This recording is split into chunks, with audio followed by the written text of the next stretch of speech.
What's up, YouTube? I'm Robert, and this is the B1KER Bar Podcast live stream, episode 89. I feel like I should have some like theme music or something by now. You think almost 90 episodes I'd have theme music. And now that I have this StreamYard platform, I actually probably could start out with some kind of cool little intro video or something like that. But you know what? That makes it seem like it's too put together, and we don't want to do that. Nonetheless, here we are, episode 89. And honestly, this is an episode that I've been struggling with, but we'll talk about that. Essentially, the reason that this B1KER Bar podcast started was because I would come out to the garage and do these like epic live streams on the B1KER channel. For those of you guys that aren't aware of this, so that's kind of how it began. And because of that, I just realized that, you know, people, I actually didn't really quite understand it because I personally don't like being alone. And my lady would travel a lot for work. So anytime she wasn't home and the kids weren't here, because they would be at their mom's house or something like that, I would just come out to the garage, regardless of what day of the week it was, turn on the camera, and then it would just happen, man. And that's the way things went, you know. And it was really, realistically, the main reason that I did that was just because I don't like being alone. So it was either go to the bar or something like that, or like just go out to the garage and tie one on and freaking talk to all your YouTube buddies about mountain bikes, right? So after a while of doing that, I realized that I kind of would be interviewing the people that I was talking to, and I started getting into podcasts. And at the time, I really wanted to find a mountain bike podcast that I could listen to. And I'm going to crack this beer open here. Ooh, that sounded good. This is going to be the last night of drinking before I go back to not drinking for a while because of the diet. So these are going to be some good beers I'm having with you guys. So I started looking for a podcast to listen to, and all the podcasts I listened to didn't do what I wanted to do, or didn't do what I wanted to hear. I just wanted to hear like some regular guys talking about bikes the way that me and my friends would talk about bikes, and like kind of get intrigued that way. I didn't want some like overly descriptive review kind of podcast. I didn't want a like highly technical podcast, because that shit just doesn't get me excited. So I started looking around, and finally I got to the point where I was like, well, I think I can just do this on my own. And I remember I was talking to, at the time, I think it was Regular Guy Mountain Biking. And I kept telling him, because he had these like interviews that he was doing on his channel. And I kept telling him, dude, you should just do an interview show. Like, honestly, you're really good at it. Like, screw trying to do the product reviews and stuff on your channel. Just do that. And he never listened to me. So I got tired of like asking him to do it. And I kind of didn't want to do it because I really thought that like, I didn't want to like step on his feet, you know? And eventually I got to the point where I was like, you know what? I'm going to do it. I'm going to do it myself. And it sounds like a good idea. Plus, at the time, I had gone through like the first 2 years of my channel, my B1KER channel, of just giving it everything I had. And I still had a full-time job, and I was easily putting another full-time job worth of hours into my channel for like the first 2 years. And it just got to a point where I like had neglected my relationships with my family and my kids. Not, overly, but I definitely wasn't giving them the attention that they should be getting. And at the same time, my channel wasn't growing like gangbusters the way that I really wanted to see it grow, compared to the amount of effort that I was putting in. So, I mean, there's plenty of reasons we can talk about why it wasn't growing, but we can get on with that later. Nonetheless, about that time, I was getting burned out. I was really getting burned out on editing. It was just getting to be so much work and I wasn't feeling like I was getting the reward. And the reward for me would have been like just seeing that subscriber count grow fast, and it just wasn't happening. And maybe it was happening. And in hindsight, I look back on it, maybe it was happening. I just was like too anxious for it to keep happening faster. Whatever the reason was, I was burned out. And I felt like starting to do the Biker Bar podcast or the Biker Bar interviews, live streams at the time, was like a way that I could keep making content on my channel, keep people interested in biker, and not have to edit as much, and just take a swing at it, kind of see how it went. So those of you guys that have been along for the ride from the very beginning, thank you. I really appreciate it. I mean, it means a lot to me. Anybody that's just subscribed, that means a lot to me as well. Those of you that are thinking about subscribing and haven't done it yet, go ahead and hit that button. You know where it is. Like, I know YouTubers say it all the time over and over again, but hit the subscribe button. I guess that kind of comes back to what I was saying a minute ago. Like, I really wanted to see that. So I started doing these interviews, well, actually I talked about it for a while, and this is typical for me. I talk about actually wanting to do something for a long time until I actually commit. So I talked about it and talked about it and talked about it. One night I decided, I was like, you know what? I remember distinctively, I had a pretty good buzz going on, and I wanted to do a live stream. And I was like, you know what? This is not going to be a regular live stream. This is going to be me saying that I'm starting the Biker Bar, right? So that was episode 1. And if you go back and listen to episode 1, it's a shit show. It sucks because whenever I like go to look at a podcast that has a whole shitload of episodes like mine does at this point, I will always kind of listen to that first episode. And man, nobody ever has their shit together in the first episode. They're always, just kind of winging it. And when you listen to that episode, it's definitely not like, it's not the same as what the show turns into later. But it's very, very close to the old Biker Bar pod or the biker live streams. So anyways, so I winged it. And then after that, once I did it, like I was committed to doing it. I told people I was going to do it. So I needed to. And I need that like kind of pressure to motivate me to do something. Right. So then I came up, with whoever I could. I think it was like Single Track Sampler and BKXE. I'm pretty sure Richard from Stickered was one of my first guests. And it started long, and it went great. And it was doing what I wanted to do. I didn't have to edit much, it was like get done, make a thumbnail, maybe, and that was it. And it was pretty cool. And as time went on, there was a couple of things that happened. So I started kind of like getting a little burned out on the podcast, and not that I was burned out on doing it, but I was burned out because it was every Sunday at 5. And that means that your weekend would be, or my weekend, our family's weekend, would always be kind of cut short.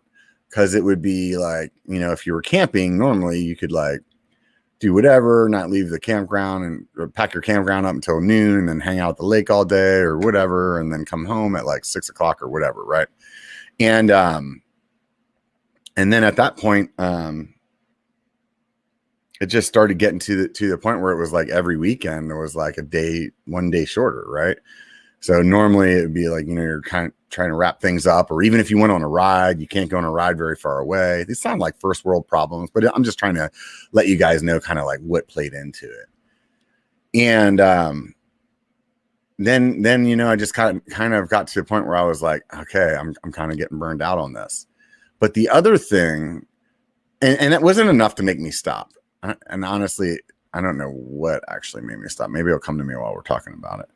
But the other thing was something that I'm trying to remember. I'll try to drink this beer a little bit, see if that sparks the memory. It didn't spark the memory, but damn, that's a good IPA. If you guys I don't know if you can get this nationally. Breaking Bud by Knee Deep Brewing. It's my favorite IPA right now.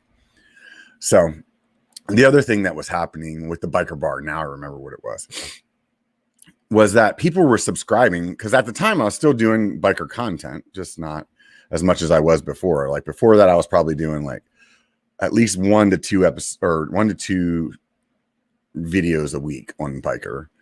And then whenever I started doing the Biker Bar, it was definitely like kind of like 1 every other week or 1 every week or something to that effect.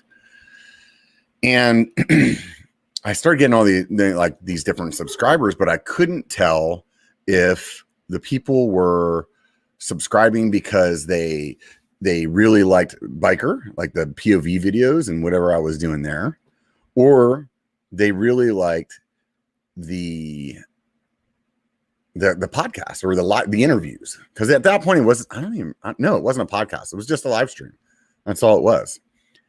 So kind of went along with that for a while, and it was getting to me. Like I really didn't know. I couldn't tell where the subscribers were, and it really felt like it was like messing up my analytics or like the way that YouTube would promote my videos, because I would have these live streams that maybe didn't have as many views, but they had, so much watch time. Like people would watch it for 2 hours, right? And but then on the other hand, my regular videos, maybe people would only watch for a couple of minutes and split. And because that's just the way, YouTube videos go. We all have ADD on the internet, right? And so I felt like that was keeping like the Biker Bar interviews were keeping the regular videos from kind of growing the way that they could have, or being shown the way that they should have, or it could be wrong. It could be totally wrong, but that's just the way I felt. So anyways, between those two things, I was like, you know what? I need to take a break. I don't know how long this break's going to be. And I took a break, and it was cool. It was like right on. Needed a break. Got my weekends back. I'll do that again if I feel like it. And along the way, I was missing it. I was missing the conversations. I was missing talking to the people. I just liked the way that this show kind of came to be. And at that point, a bunch of time went by. I don't even know how long my break was. It might even been another year. Like, who knows what it was? It was a long time. I remember it was quite amount of time. And I was in Sedona for the mountain bike festival, whenever it was, probably at this point 2 years ago. Yeah, I guess that would be about right. Or a year ago. No, it was a year ago then, because it would have been like right before COVID. Yeah, that was the last one it was like the last hurrah before COVID. And while I was there, I was talking to Seth, and he was like, dude, are you still doing your interviews and the Biker Bar? And I was like, nah, kind of like here and there, not really.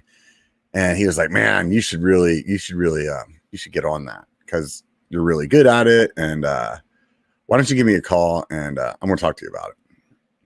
So I didn't know what that meant. I didn't know what that meant at all, because and like, when somebody like Seth is, hey, hit me up, let's talk about it. I'm like, what does this mean? Does this mean he wants to like help me with it? Does he want to give me like advice? I didn't know. I really didn't know. And but I was excited about it. It was like, well, that's cool, man. No matter what it is that he's into, that would be really cool. Because I had asked him several times over the, I don't know, it was like 1.5 years or whatever, 2 years that I was doing the Biker Bar before that, to be a guest, and he never was on. He always had something come up, and then later towards the end, he was like, I don't really feel like that's gonna work out for like whatever kind of branding that he was doing for his channel at the time. So I got it. I mean, it's your gig, right? You do what you want. And so I called him, and basically when I called him, he was just telling me about like, look, this is what you need to do, man. You're really good at this. You need to like do X, Y, Z, and just keep at it. And before you know it, you'll be able to grow. Your channel will grow, and blah, blah, blah. Whatever. It wasn't like some super motivational like thing. He was basically telling me everything I already knew, but it was really felt good to hear it again from somebody else. And, you know, to kind of be like, kind of like, I can't think of the word. Maybe one of you guys in the comments can think of it. Like, not justified, but like, I don't know. Anyways, like, he understood what I was doing. He saw value in it, and it felt good to hear that. So because of that and our conversation, he decided that he would be on the show. So that was when I decided to start season 2. And when I started season 2, I also made a separate channel because I really wanted to get away from what happened when I was just doing the Biker Bar live stream. So I wanted to be able to know that the people that were here listening to me and hitting subscribe and hitting thumbs up were here because validated. Thank you. I appreciate that, Dave. The people that were here for the Biker Bar, and they weren't like getting bombarded with content that they didn't want. You know, if you were on the Biker channel and you didn't give a shit about a 2-hour episode, that would be annoying to get notified about it all the time. Right. And same goes the other way around. Like, if you're here to listen to some conversations and some people in the industry or other YouTubers talk, and you're getting Fat Rob bitching about climbing and drinking beer, maybe it's not what you wanted. So we started up the new channel, started up the season 2, as I called it, which really wasn't a season. It was just my excuse for not doing it for a while. And boom, you know, we hit the road running again. And in this second year or second season, I really wanted to see how well this thing could do. And I knew from my experience before that people really liked it, but I didn't see a lot of growth from it. So I kind of had this idea that the way a podcast or a long format interview kind of thing goes on YouTube is it doesn't go quickly. And at least that's been my experience. So over the last year, I wanted to see the channel in a year. Like, my pipe dream was if the channel could be at 10,000 subscribers. Right now, we're probably about a year. I don't remember when I started season 2. I think it's ish around now. Maybe it was a month ago, a year ago. Somewhere around this time of year is when I started it. And somebody could probably go on here and go back and look. It would have been the episode with Seth. I think I've had him on there on again since then, though. So it'd probably be the second one back. Whatever the longest one is back in the day. It probably would have been like episode 40, high 40s. Yeah, it would have been like high 40s, something like that. 47, 48, something like that. Anyways, let's talk about that. So 10,000 subs. That was my moonshot. That was like, if this thing really takes off, I could have 10,000 subs in a year and I would be like over the moon. But the idea was, in order to like get there, what Seth had talked to me about was having content every day. So that meant whenever I did the interviews, that afterwards I'd cut them up into clips and then have clips, you know, released on the days that I didn't have the interview. YouTube would see that as content every day. You guys would, by the end of the year, I'd have a whole boatload of clips that were out there on the internet, as well as all the interviews. So that was that, you know, and that I did it for a while. And in my typical fashion of what I've noticed with myself in YouTube is, if I'm not seeing like the doors getting broke open, I start losing my motivation. And I think that's typical. You know, you put a boatload of work or a boatload of time or energy or passion into something, and if you don't see the results that maybe you're dreaming in your head, then it makes it less motivating to do, right? So anybody that's listening to the podcast, whenever you hear a long pause, I'm not just staring blankly into the screen. It's me drinking this amazing IPA Any of you guys out there are IPA drinkers? Throw up your IPA, your favorite IPA in the comments. That'd be cool to see. I'm going to come back to where I was with the podcast and what I was saying in a minute. I do want to thank everybody that's on Patreon, the guys that are on Patreon supporting this channel and the other channel, the channels, the biker brand, the biker community, you guys that are out there. I can't thank you guys enough. From the time that I started the Patreon, it has been the main thing that keeps me motivated. And I'm not saying that like money is the only thing that motivates me, but there's like several parts of the Patreon thing. It's yes, the money helps, because at the end of the day, the money helps me buy all this stuff that I had no idea it was going to take to build a YouTube channel. Like when I was watching BKXC start his channel and quit his job at 5,000 subs, I was like, man, all I need is a gimbal and a fucking Hero 4. And I'm going to town, right? I need some editing software. I'll probably find that for free and get at it. And unfortunately, there's a lot of stuff that, I mean, you can do it.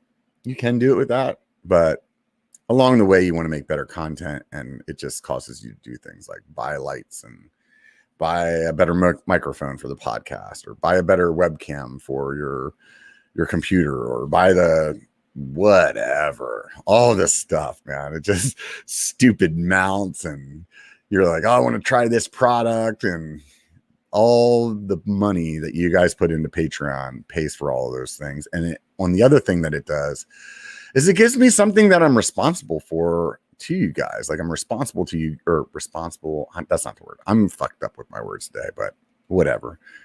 I feel commitment to you guys that are on Patreon, because you're paying your money, your hard-earned money, for like to support me and see this channel grow and see this channel put out content.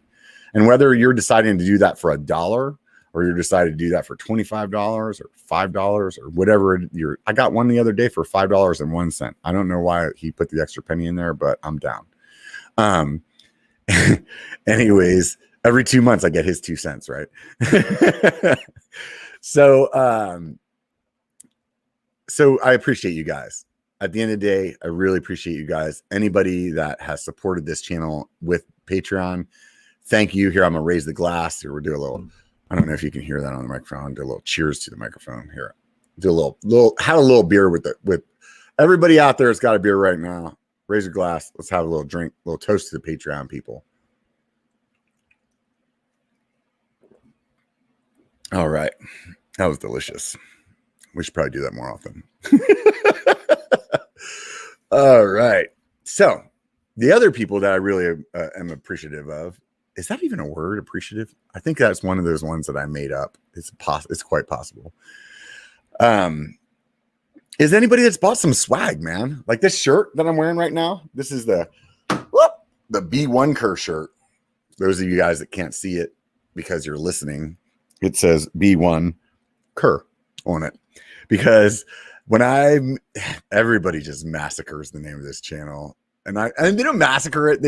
Everybody has their own way of saying the biker channel, and it's funny to me because they're like, well, how am I supposed to say it? It's like B1KER or B1 biker B1. All these, I don't know. There's so many different versions, but B1KER was one of them that initially kind of irritated me, because I was like, I don't understand how people are coming up with B1KER.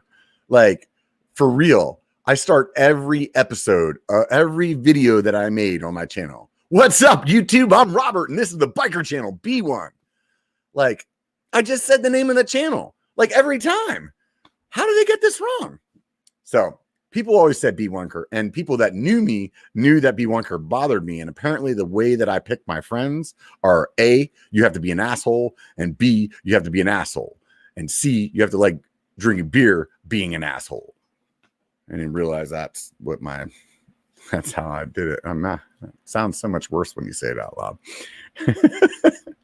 Anyways, so I ended up embracing the B1KER down the road, because I was like, you know what? It's actually kind of funny. And enough of my friends and my family, including my children, like to call it B1KER all the time. And I embraced it. So I made this shirt, and this is actually the one shirt that I've sold the most of the entire time I've had this channel. I've been really surprised how many people have decided to like this shirt and purchase it, like it enough to purchase it. So it says B1KER on the front. It's got the new B1KER logo, or the new B1 logo, the cog and the B1. And then on the left sleeve, I had to think about that, is a little American flag. Got a Santa Cruz Bronson on it. It says only takes a bike. And on the back, right under the neck, there's about a small little logo. That's a little B1 logo back there too. If you guys want to get one, you can go buy the biker shop on the biker website, b1KER.com or shop.biker.com, and pick one up. Pick one up like these other people. And those are the other people that I wanted to thank, was anybody that's gone by the shop. Gone by the shop and picked up one of my slap koozies. These things are great. Just slap it on your beer or your wrist like that, and boom, you got yourself a koozie. I've been using these koozies for other things though too. This koozie also, you can slap it on your down tube whenever you're shuttling, and it'll keep your down tube from getting scratched up if you don't have one of those protectors on. And lately, I've actually been using one of these on my fork stanchion, because on my beer burp, on my tailgate pad, the way that my bike is, for some reason, one of the stanchions rubs against the tailgate. So I started putting that on the stanchion, so it stops from rubbing all the good stuff off of it.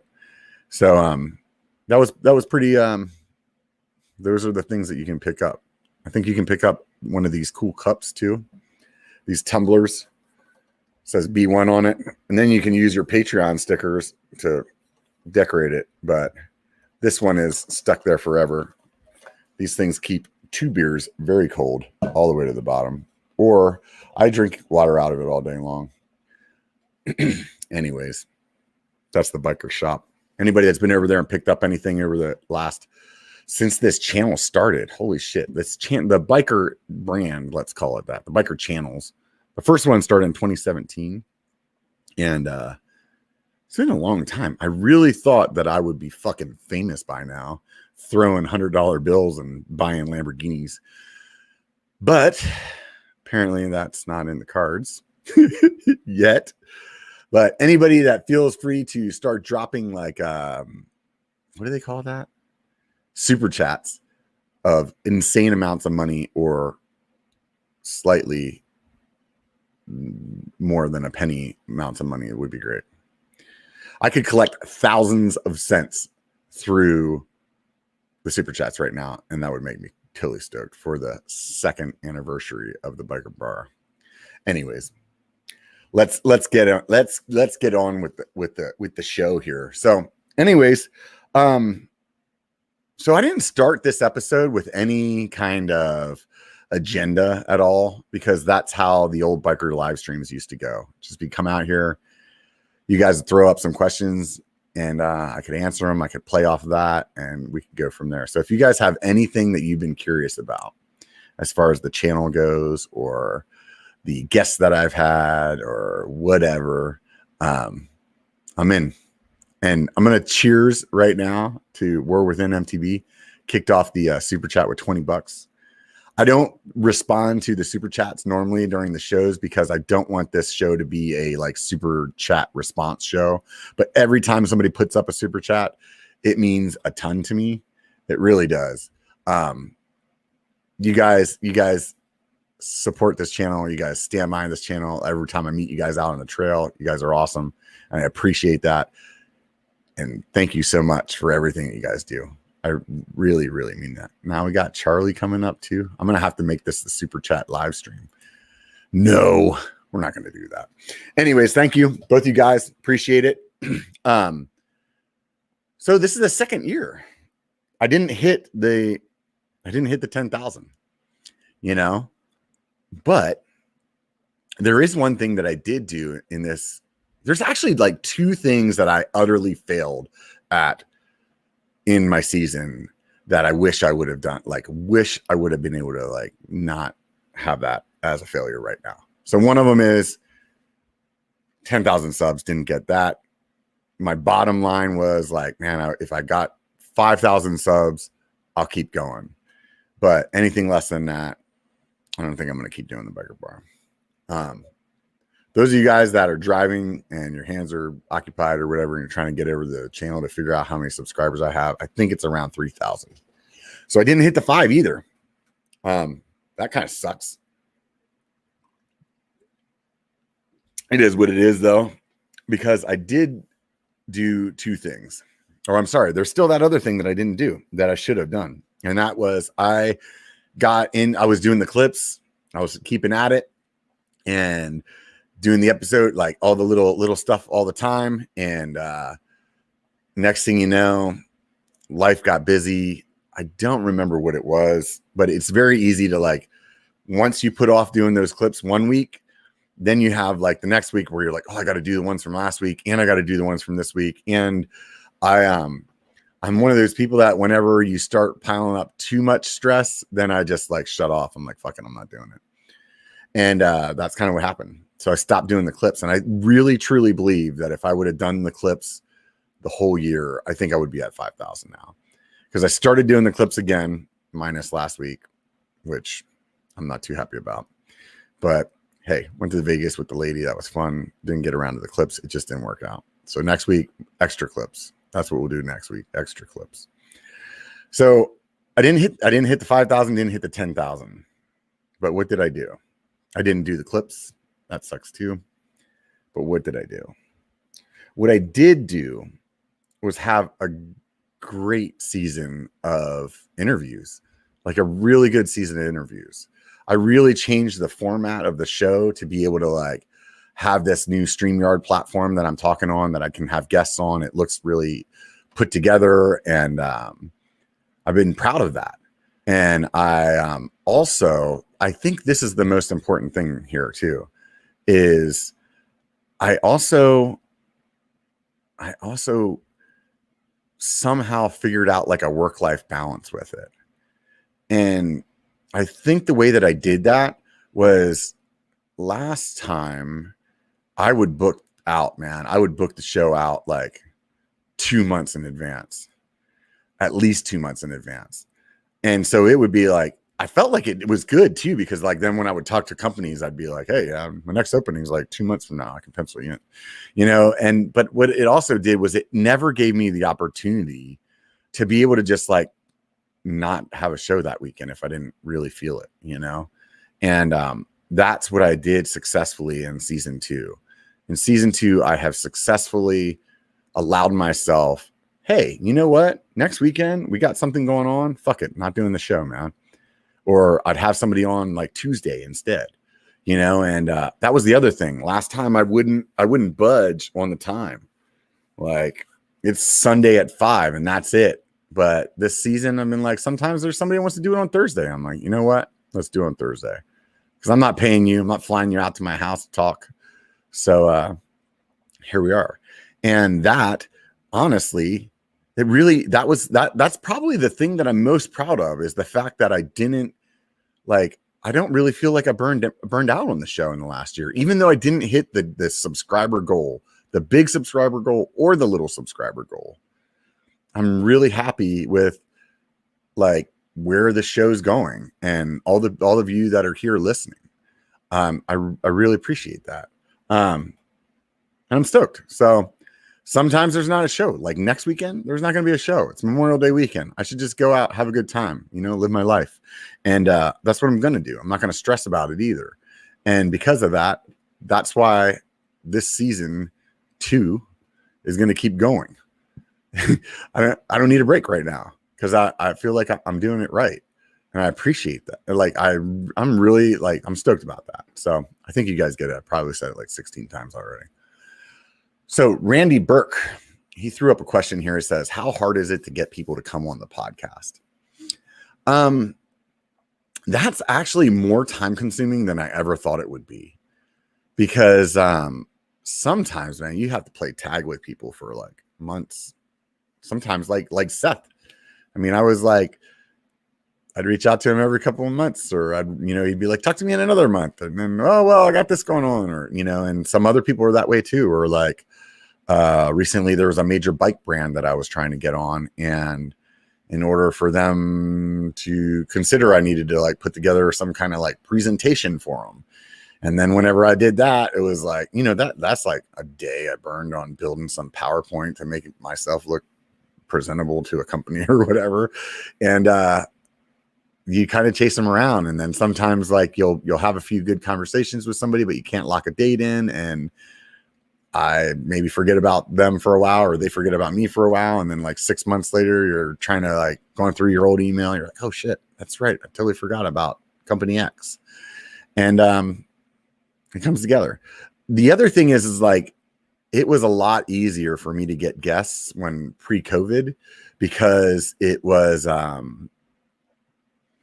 all these events going on. And at an event, it's really easy for me to come up, show that I'm personable, show that, I'm standing there talking to them, and somebody else is coming up and asking me to like fist bump them because they watch my channel, like that, like does well, or they're like, hey, can I get a sticker or something? That happening in front of the marketing executive that I'm trying to get on the show. They're like, oh, okay, this guy's not bullshit. Because they probably have, 100 emails a day from some dude that has a YouTube channel trying to get free shit that they're like, they just, they can't do it for everybody. Right. So that makes it difficult not having any events for the last year. I've really been using my network, and that's the people that I've learned or that I've met throughout this, biker experience that I've had. And apparently, I know a lot more people than I thought I did, and it's been really cool too, because the more episodes that I have on the Biker Bar, the more that other companies are willing to talk, having somebody like Envy on, or Box Components, or, Cali Protectives, or Revel Bikes, these bigger named companies that everybody knows, that means a lot to other marketing executives, because they're like, hey, well, or other companies, they're like, hey, if they talk to him, obviously we should talk to him too. Or they talk to him. It gives me some credence, and, so that's exciting. That's exciting to see what companies, we can get on next year, and what other personalities and maybe athletes, people that I hadn't really tried to reach out to in the past. We can start getting them on. Anybody that has any kind of like a suggestion for a guest or something like that, shoot me a DM, or you can say something on the actually on the screen, and you know what, I will try my best to follow up and do that. Where the hell is this comment? Somewhere on here I clicked this comment from Randy. I need to find Randy's comment, because it like went away, because I think I have to re-click on that one to get it to come off the screen. And at this point, I feel like, oh, there it is. It's highlighted in a bright blue. You would think I would freaking have seen that shit, right? Oh, it amazes me every time, dude, that I've been doing this thing for so long, and I'm still like somehow not knowing what the hell I'm doing.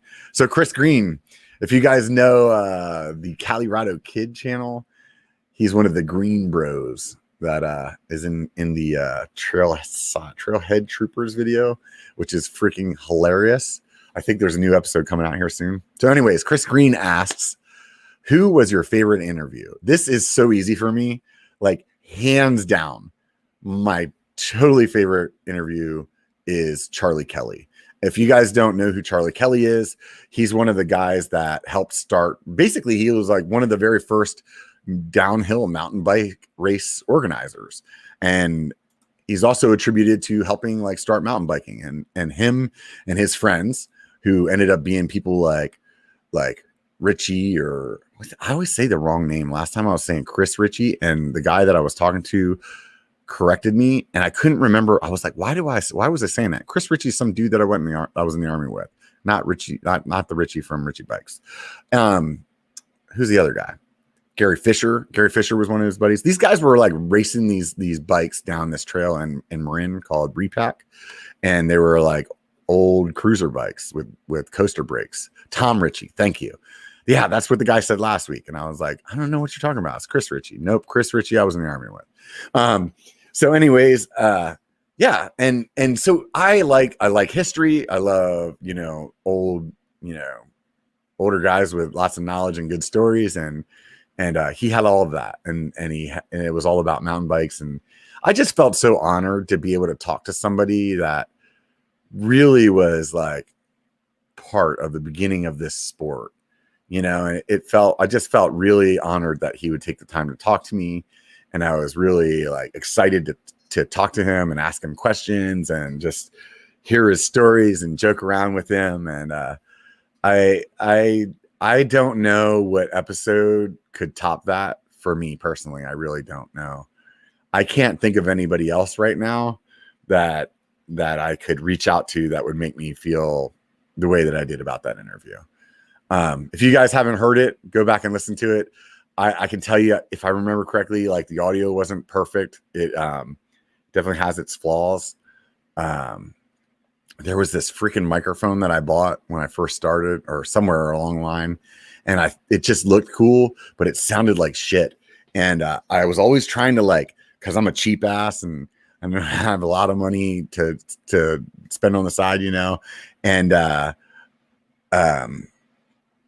just kept like trying, like, especially at that time, I wasn't making any, like, very, very, very, very few patrons.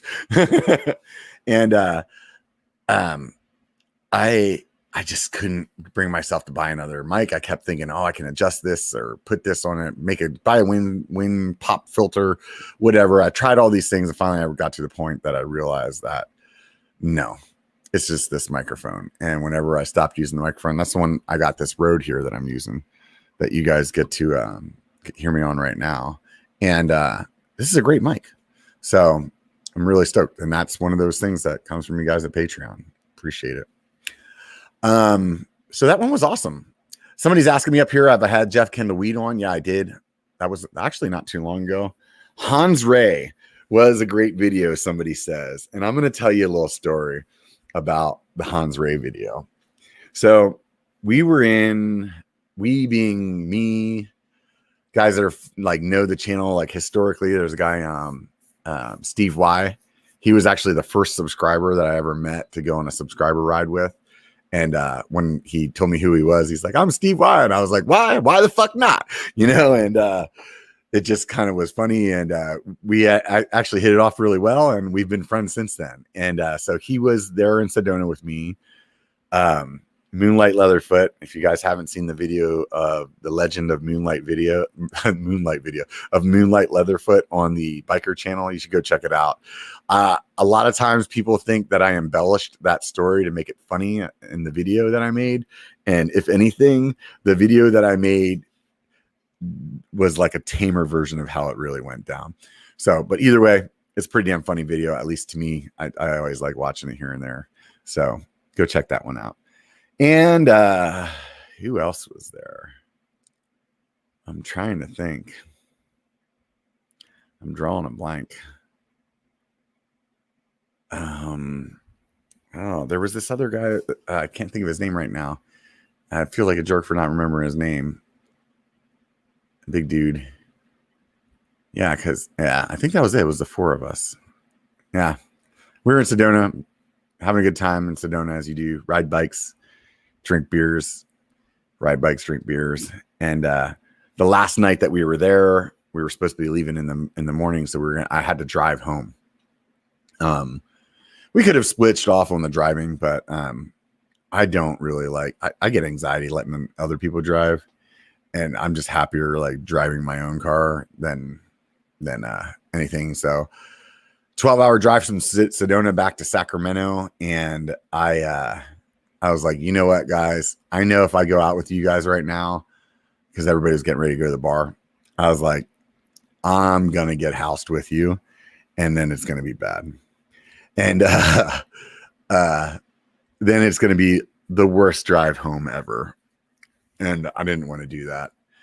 So I surprised myself, and I stayed in that night when they all went out, and went to sleep. And they come barreling in the door at like 3:00 in the morning, just fucking housed. And I mean, like I would expect, like the way that I would expect them to be is the way they showed up, right? Just having a good time, freaking grab ass, fucking drinking more beer still, trying to figure, how they can just party all night long, right? Or whatever. And Steve Y's like, dude, we got you a guest for the biker bar. I mean, like, you just woke me up, man. I was asleep a second ago. Like, I don't even really care, but I'm going to listen to you because you're really freaking happy about this. I got Hans Ray. And I'm like, I actually don't have a fucking clue who Hans Ray is. He's stoked. I mean, I feel like I should really know who Hans Ray is at this point, but I don't have a clue at all. I'm not a guy that really like gets into like the pro riders and their names and whatever. I never really was. Like the only pros of like any sport that I knew were the ones that were like household names, right? Like even when I was a kid and I was into skateboarding, it was like I knew who Tony Hawk was, and that was probably about it. Maybe wasn't there like Chris Peralta or Pal Peralta or something like that? There was some. I probably knew like 3 guys' names at the most, and they were like the biggest guys in skating. So that's like I had no idea who Hans Ray was, but so I'm like, who's Hans Ray? And then they're like, you don't know who Hans Ray is, and they're all excited. That's fucking Hans Ray, man. You don't know Hans Ray, and they're all get. And like 10 seconds later, oh my God, I got you a podcast guest. Who's that? Hans Ray, man. And then I look at him and I'd be like, who's Hans Ray? And it was like freaking Groundhog Day conversation over and over again. Dude, we got Hans Ray for the podcast. Who's Hans Ray? You don't know who Hans Ray is? I couldn't believe how many times I told him I didn't know who Hans Ray was, and they continued to explain to me who Hans Ray was over and over again. And then at this point, I'm thinking, you guys are so fucked up. There is no way that you actually like communicated something eloquently enough to this person who is obviously a big fucking deal that he should be on my show. There's no way. Like he probably told you his like fake phone number or gave you a business card and is like going to ghost whoever contacts him for the rest of his life because you guys are a shit show right now. So nonetheless, they give me the card, the business card for Hans Ray, and I reach out to him. And that's how I actually got Hans Ray on the show, because my buddies went out to the bar in Sedona, got housed, met Hans Ray, and got his card for me. So sometimes getting guests on the show come a little differently than you would expect. So that was actually a pretty fun story for me. I was just so classic. You don't know who Hans Ray is. All right, let's see what else we got here in the question barrel. How old is B1? You know, I'm actually old enough now to forget how old I am on a regular basis. But this year, I am turning 44. I'm pretty sure I'm turning 44. I think I'm still 43. Yeah, that makes sense. I'm 43 because I was born in 77. So, and that for some reason I can do that math quickly right now. If I was 44, I probably wouldn't be able to figure it out. So some of the guys in the comments are talking about what the typical demographic for the biker bar is and the biker channel. And yeah, it's like 30 to 50-year-old people. That's pretty much it. Not a whole lot of kids here. I do have kids come up to me and want to fist bump and say hi, like they watch the content. And I always question. I'm like, man, I look at their parents like, like you watch my stuff. They're like, oh yeah, it's all right. I'm like, all right, okay. Well, apparently you don't care if your kid talks like a sailor, because I do. But anyways, yeah, definitely reference all the old 80s movies. Somebody's talking about that. It's funny because I raised my children on all those movies as well. So my daughter was telling me just the other day that they did this thing at school where there was like some kind of like a challenge that they were doing, like what do you call it? Like a fake game show or something like that. And the teacher was against the students, or one of the students, like for different parts of it or whatever. And the one was like 80s movies, and she like buried the teacher on like all the movies. She like knew them all. And the teacher was like, how do you know this? And she's like, because they're good movies. And apparently that's why I raised them right, I guess. So I'll tell you guys another good story here in a minute after I drink this beer. And I want to show you about this other shirt that I'm working on. I got I like hand up stuff a lot. It's been a lot of fun wearing it lately. And I was thinking for a while, I was like, that would be cool if I had a shirt that kind of matched some of my hand up gloves, but I don't have like buku money to go like buy a bunch of shirts and get them all made. And then I assumed that I wasn't going to sell enough if I like reached out to hand up to do some kind of collaboration or something like that. So I reached out to them and was like, hey, do you guys mind if I like kind of steal some of your colors or like make up a pattern for a shirt that is that's a biker shirt that I'll sell, but while I'm selling the shirt that matches your design, I want or resembles your design, I'll tell people like, hey, if you want the shirts and the gloves that match, you go to Hand Up. And those guys over there at Hand Up were like super cool about it. They're like, hell yeah, dude, let's do it. So I've been working on this. If you guys are watching, you can see it, but it's kind of like the pattern that's on their socks. And it's got like just a stripe across the front, little B1 sign, and some little icons for beer and cameras and bikes and YouTube, little strip on the arm. Still working on getting it figured out how to get the print right. This is what happens whenever you design shirts.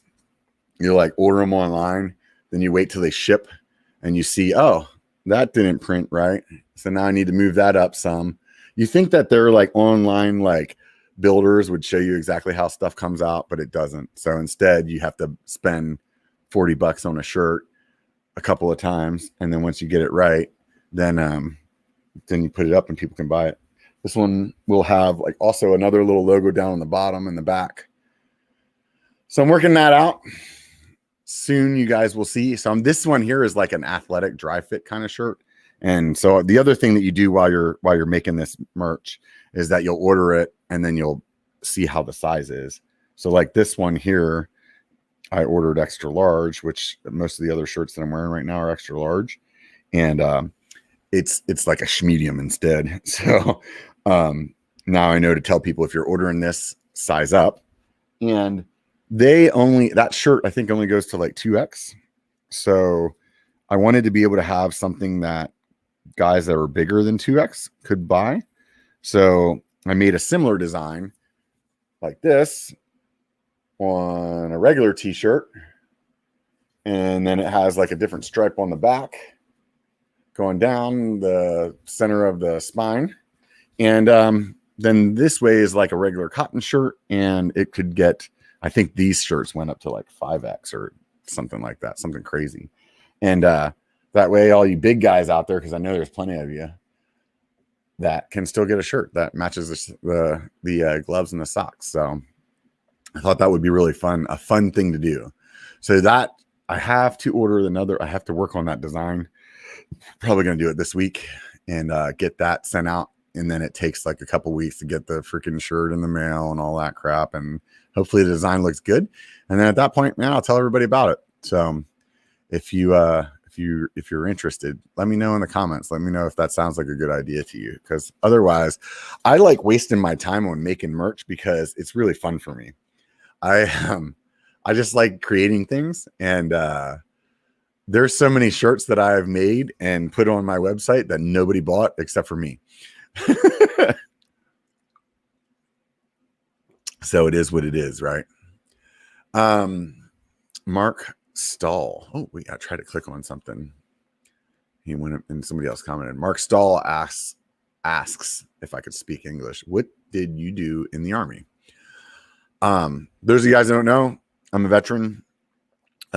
Joined the Army when I was 17. I graduated high school a little bit early, which is amazing because like not only a year before that, I was supposed to graduate 2 years late. was on the path of getting into all kinds of trouble real quick, and I moved out to California, and I needed to get my head together. My uncle was like my big brother, father figure all my life, and he got murdered, and it just kind of, I was already partying and not acting right, and that just made me do it even more. And I came out to California and lived with my aunt for like a little over a year before I went in the military. And I was at that point supposed to be supposed to be finishing my junior year, and I was like barely a freshman. I was like 2 years behind. And I came out to California. I went to a continuation school, and I went to college at night. So in California, if you took a college class, it was worth 3 times the credits for a high school class. And the continuation school that I went to was usually only like a half day for the students. And I negotiated my way into being able to do it all day. And so I was really able to like kind of fast track my education. And I did a really good job, you know? And so I ended up doing like 2.5 years work in less than a year because of that. And so I graduated, and I was working as an electrician for my uncle. He had his own business. So I was being an apprentice, and I was like making decent money. And I was like, this is freaking rad. Like, I'm digging this adult and shit. Of course, I wasn't paying any bills. I was like living with my aunt and uncle, but it seemed like I was an adult. I was like, yeah, man, this is rad. And whatever happened, I think it was like super rainy that year in California. And my uncle's business, he wasn't getting the jobs because the rain was keeping everybody from building. It was so rainy. And because of that, he's like, dude, I'm gonna have to lay you off. And I was like, yeah, well, still gonna be at your house eating all your food, but okay, I'm not gonna get any more money on the side. And I always wanted to go in the military. My family has had military in the background for years and years and years. My grandfather would always tell me, if you join the Navy, you'll be the 6th generation Schumacher in the Navy. Don't you know your great-great-grandfather was in the Great White Fleet? My grandfather was also a captain in the Navy, so he was like pretty high up there. And in the Army, that captain's not that big of a deal, but I think the equivalent to the captain in the Navy would be like a colonel in the Army. I don't know what that is in the Marines or the Air Force. I don't know their ranking system very well. But anyways, so because I got laid off from my uncle, and I had always been thinking about going in the military anyway, I always told everybody when I was in high school that I was going to join the military when I got out, just to like go like see the world, see if I liked it. If I really liked being in the military, I'd stay in for 20 years, get out at 38, and like then start another career, right? And if I didn't like it, then fuck it. I got to get out and like go see a little bit of the world and drink some beers and party with some people and have a good time. So I went down to the recruiter's office. My aunt and uncle didn't even know I was going. I went down to the recruiter's office, started talking to the recruiter. And I think originally when I went into the recruiter's office, I was like, well, first of all, I knew I didn't want to be in the Marines because I felt like those guys just got brainwashed and eat crayons. And you can ask Warworth, he likes the purple ones. And I didn't want to go in the Air Force because I just felt like those guys were, I don't know, it just wasn't for me. The Navy, I wasn't like super keen on being on a boat. And I think I still am not super keen on being on a boat. I haven't even been on a cruise. So I always get kind of nervous about thinking about going on a cruise. It sounds like a really good idea, but I'm not sure if I get out in the middle of the ocean and start freaking out. That's not gonna be good. So the army seemed good to me. I was like, be on the ground and let's do that. So I went in and talked to the Army guy, and I'm pretty sure that originally when I went in there, I was like, I want to be like a counselor or a psychiatrist or something like that. And he's like, oh yeah, right on, cool. And the guy that was my recruiter was in the infantry, and he was just telling me all these stories about shit that he did. He wasn't trying to talk me into being in the infantry. He wasn't like telling me anything more than his experience. Otherwise, like he was a super rad guy. He was just like, yeah, dude, we go take this test, you know, right now there's like this program that if you get somebody else to come in, you'll get some rank. And he wasn't exactly a straight shooter. So he was like, I'll introduce you to somebody. You guys shake hands. You guys knew each other. And then boom, you got some rank. And he'll have some rank. You'll have some rank. You guys will both be stoked. And while we're talking and stuff, like I kind of realized that, man, that infantry shit sounds really fun. And like really fun. Like, yeah, just go party and drink a bunch of beer, blow shit up, shoot guns. I'm like, fuck yeah, I'm in. So we went down to the MEP station or wherever the hell it is. We took the ASVAB, and I scored on the ASVAB basically well enough to get any job in the military.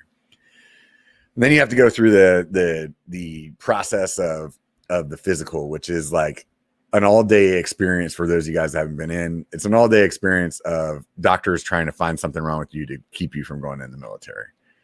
And at one point they were telling me like, you're not going to be able to go in because you have hypochondriation of the palms, which is basically like my hands sweaty. And they're like, you're going to like pick up a map and you're going to like smear the print and it's going to fuck up something. And that's why you shouldn't be in. And I remember thinking like every time that while I was in and we were out and it was hot as balls, humping a bunch of freaking weight around in the middle of summer, and we're just sweating all over the freaking place, and you like tilt your head and it's just pouring off your face onto the map. I always thought about, man, it's a good thing that's happening, because otherwise my palms would be sweating right through this thing. So anyways, so I go through MEPS. Now I'm gonna drink this beer. I go through MEPS, and now I need another one. Hang on a second. Go through MEPS. I put a cooler next to the TV so that I could get one without having to get up and walk away. I thought about you guys, man. You guys are my number one fans, sitting here listening with me today on the 2-year anniversary. All right, so go through the whole situation, finally get done with all these bullshit ass doctors, and get to the point where they offer you a job. So the job that they offered me was to be a linguist for military intelligence. So because I scored so high, they're like, you're a smart motherfucker. We want smart motherfuckers to do smart motherfucker jobs. And I looked at the dude and I was like, no, I want to be in the infantry. And he looks down at the lists, all the jobs that they had open. We don't have that, dude. Yeah, well, that's why I'm here. So either you put me in the infantry or I'm walking out the door. We don't have that on this paper, man. Like, honestly, like, you don't understand. This is a good job. Yeah, no, dude, you don't understand. I want to drink beers, fuck bitches, and get drunk and blow up shit, man. That's all I cared about. I was 18 years, or not even 18. I was 17 years old. That's all I wanted to do. And he's like, no, you really don't understand. This is an excellent opportunity. Like, this is the job that people want more than anything when they come in here. And you're saying, no, you want to be in the infantry. You know what the infantry is? You know what the infantry is, don't you? And I'm just like, look, man, I want to be in the infantry. I want to be in my contract that I'm going to Europe, because I knew if I was in the infantry, I would be in Europe, because they only guarantee Europe. They wouldn't guarantee me exactly where I was going. I knew if I was in Europe and in the infantry, I'd be in Germany. And all my life, I always wanted to go to Germany. My last name's Schumacher. Those of you guys don't know, Schumacher's obviously a very German name. I've always wanted to go to Germany. So I was like, this is the deal. I'm getting money for college. I want the college fund. I want to be in Europe in the infantry, or I'm walking out the door. And dude's like, all right, man, well, see you later. I'm like, all right, peace, motherfucker. And that's it, dude. Walk out the door and go home. And lo and behold, a couple days later, they call me back. And they're like, we got that job for you, man. So that was it, man. I was in the infantry. Could have, yeah, Word Within says I could have been working the CIA by now, banging foreign women all over the world. You know what? You're probably right, man.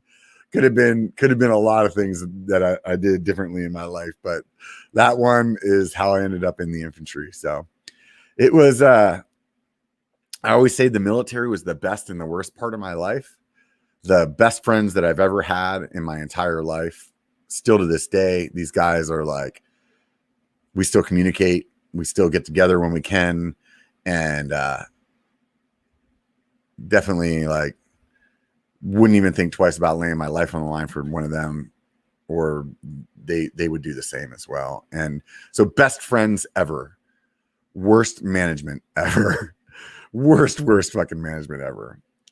If you've never been in the military, like just imagine like if you went to work 5 minutes late one day and they decided to like dock your pay, ground you to your room, and make you do push-ups for like 2 days and clean toilets because you were 5 minutes late. Like that's the kind of bullshit where you're like, you got to be fucking kidding me.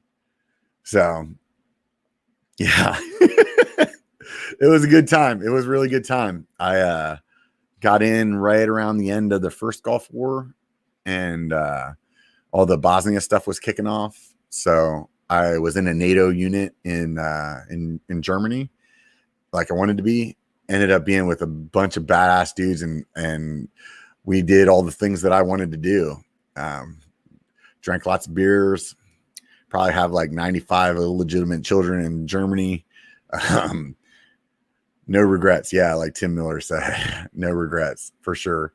It was like lots of good times, man. It's like every Thursday night, Friday night, Saturday night, we were either going home, partying some more, or beating somebody's ass.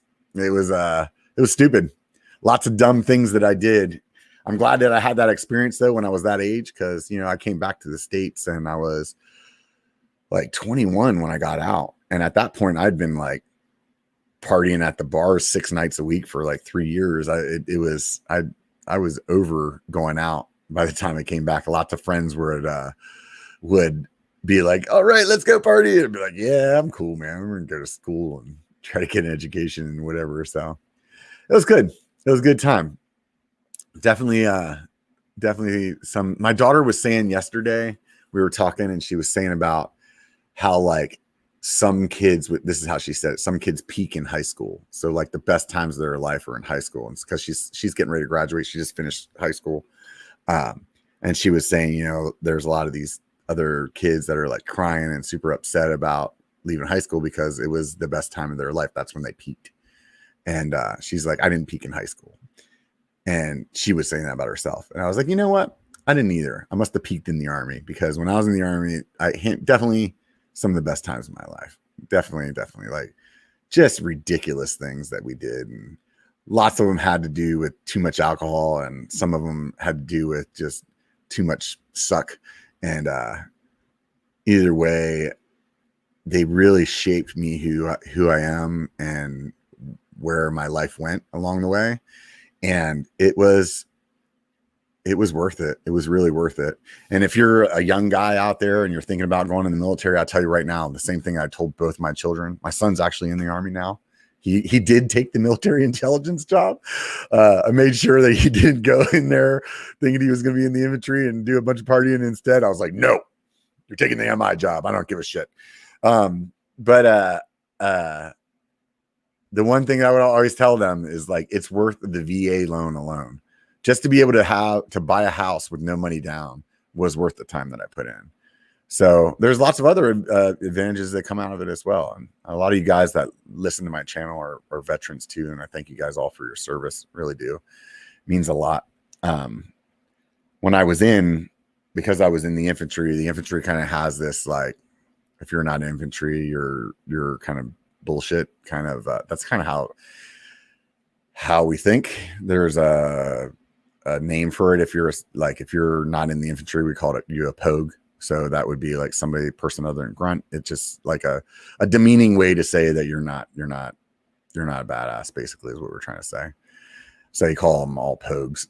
And I definitely felt that way while I was in, but after I got out, I really realized that anybody who put their name on the line and was part of that team that kept us all alive, no matter however they did it, whether they were writing checks or freaking firing rounds, one way or another, you actually signed a piece of paper and signed your life away to for something that you believed in.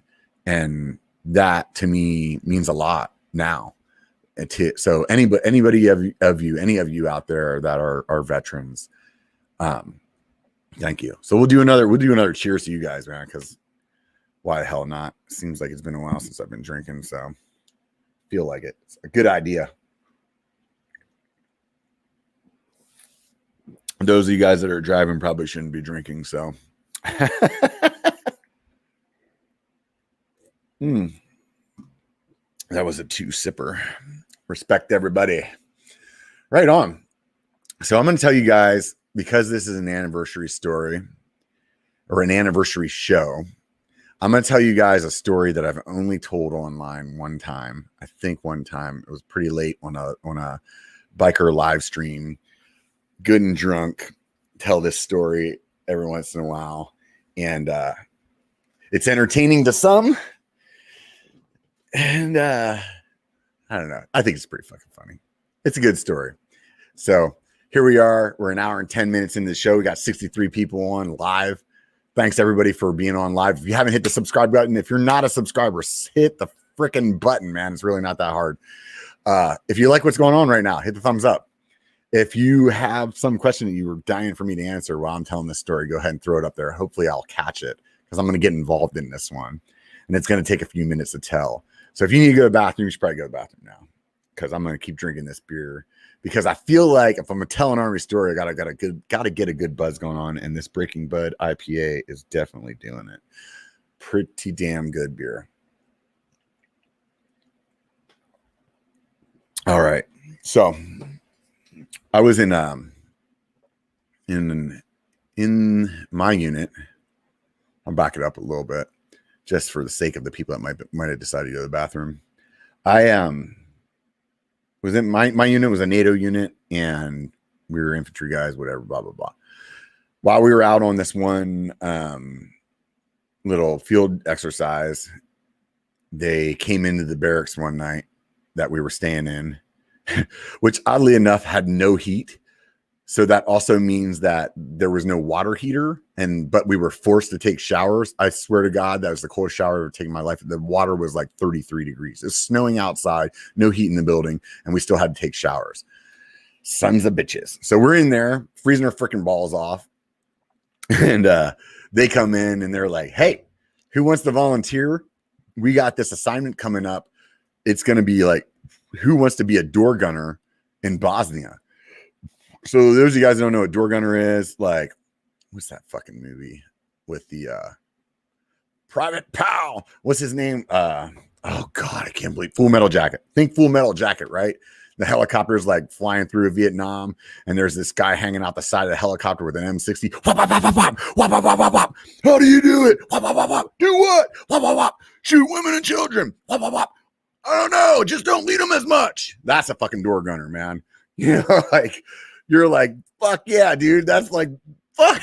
Everybody stood the fuck up. I'm in. You know, the only guys that didn't stand up were the ones that were like, yeah, I know how this goes. They've been in long enough to know that somehow the Army's, if they have the chance to fuck you, they're going to do it. But they're going to make you feel like you're not getting fucked until you're actually getting fucked.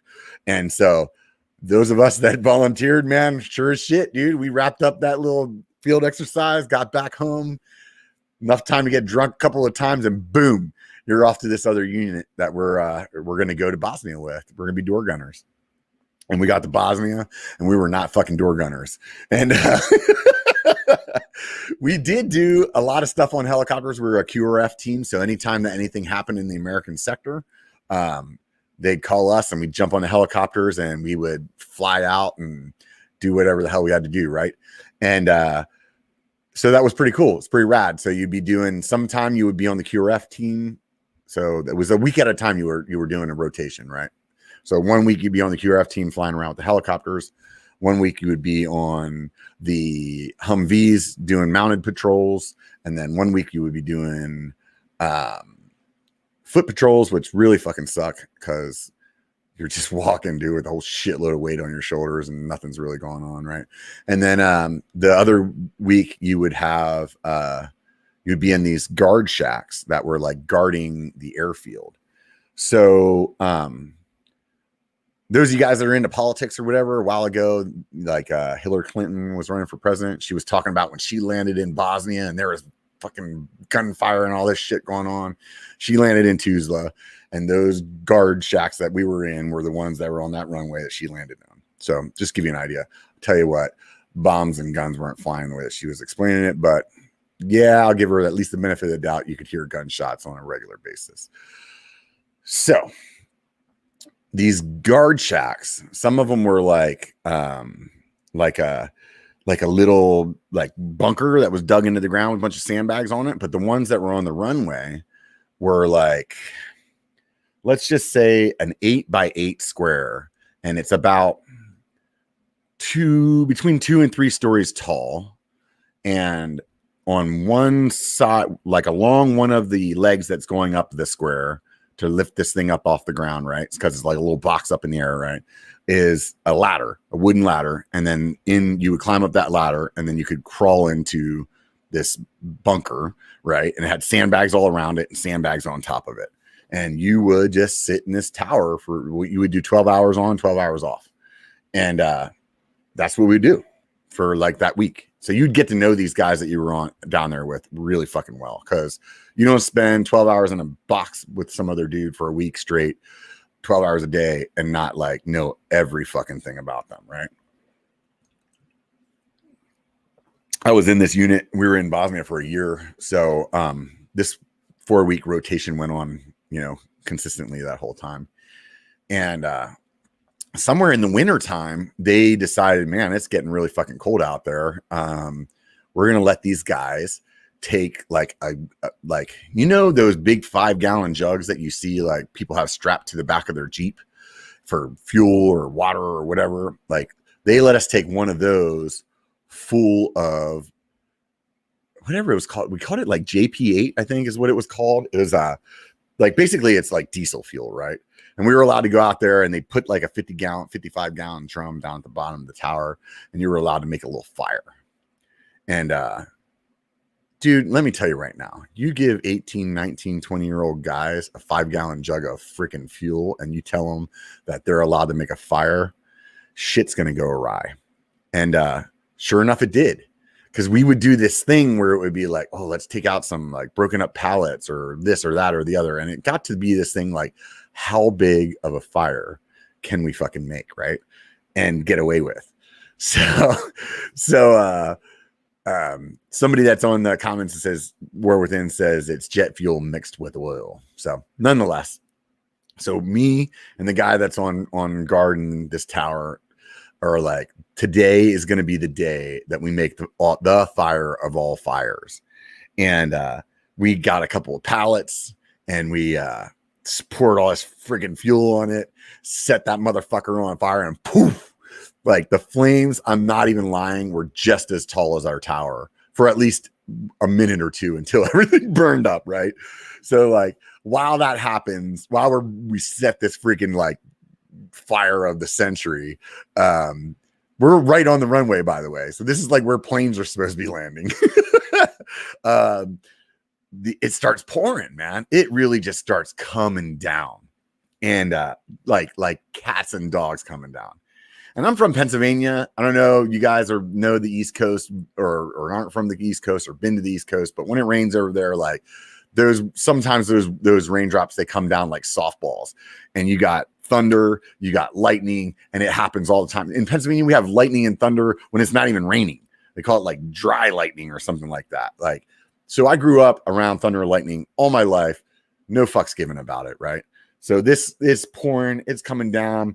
We get up into the tower, our fire's out, and we're standing there, and I'm not even lying. There's like it's clear-cut trees from the runway out to about, I don't know, maybe 100 yards in front of our tower. And then in between our tower and that is like some concertina wire and if you guys don't know what concertina wire is, it's like barbed wire, but it's like circly with like razor blades on it. A bunch of that, like keep bad guys out, right? And then about 100 yards away, there's the tree line. And I watch a lightning bolt fucking hit those trees out there. Well, bam! Like watching it, like fucking watching dynamite go off. And it's loud as fuck, dude, because you're like right there. And a minute, 2 minutes later or something like that, bam, another one. I want to say at least two or three that we watched hit those trees out in front of us. And my buddy Jerzak, the guy I was in the tower with, I remember him looking at me and being like, man, this is fucked up, man. We're not going to get any sleep tonight because like, you're not supposed to sleep on guard. That's obviously not how guard works. Right. But, two young guys, like what happens instead of guarding your sector, what really happens is one guy goes to sleep, the other guy stays awake and guards to make sure that nobody's coming to check on us, whether or not we fell asleep or not. And so while all this lightning and thunder is going on, we're both looking at each other like, holy shit, we're actually going to have to stay up all damn night tonight. And right about then, like there was this flash of light and it looked like a blue flash of light. And then you guys have probably seen like the nuclear explosions on movies where it's like this wave is just like going through the city and just blowing trees and cars and houses down. It felt like a wave like that, but what that was made out of electricity just hit me. Like just hit me like a fucking freight train. And it actually I thought that was it. I thought that was the end. Like I said to you guys earlier, I was an electrician before I was in the military, and I knew that 0.1 amps stops your heart, and I was pretty damn sure that I just got struck by lightning. And I remember telling myself over and over and over again in my head, 0.1 amp stops your heart. 0.1 amp stops your heart. 0.1 amp stops your heart. You're dying right now, man. Like, this is it. Like, you are actually, you're going to find out, like, what's next.